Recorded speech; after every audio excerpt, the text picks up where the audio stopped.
It sounds like Marvel Studios' What If is almost going to be a Twilight Zone version of the MCU, which me, as a huge fan of the Twilight Zone, this sounds like exactly what I've been waiting for.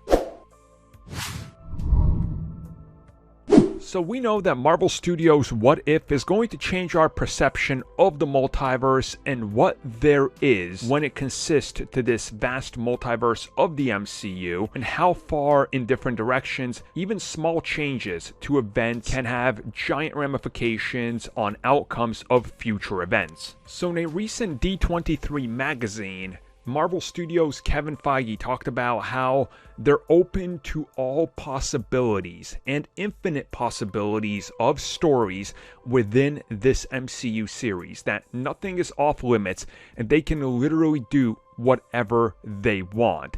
And something that was described by Jeffrey Wright, who of course is going to voice the Watcher, aka Uatu, the man that looks over all of the multiverses and even the MCU. He says that this is something sort of like the Twilight Zone, where they are an observer of some of the things going on, and that he's watching all these different permutations of the multiverse unfold. Now, I don't want to spoil it, and I know that's kind of redundant since Twilight Zone is so old, but there is quite a few episodes that this reminds me of.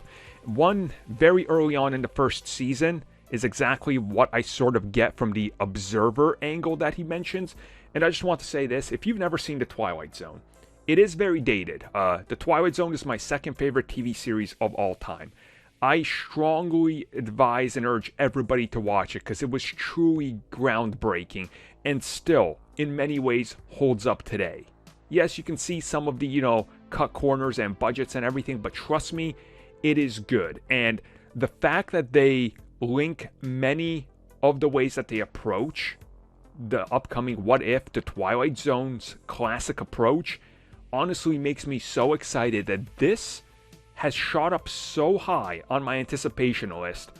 I honestly wish I could just watch it right away. Like, it's that high up on my list now because I just love that concept, and knowing that they're opening it up to anything and anything could happen and they can do whatever they want, twists and turns, and this will in a way affect everything going forward, just sounds amazing to me. And I hope that this is something that more fans gravitate towards, because currently it seems like it's going under the radar because it's animated. But everything we've heard, everything we've seen, and some of the things I've talked to people about, I honestly just cannot wait for everybody to finally see this because it just sounds incredible from every angle.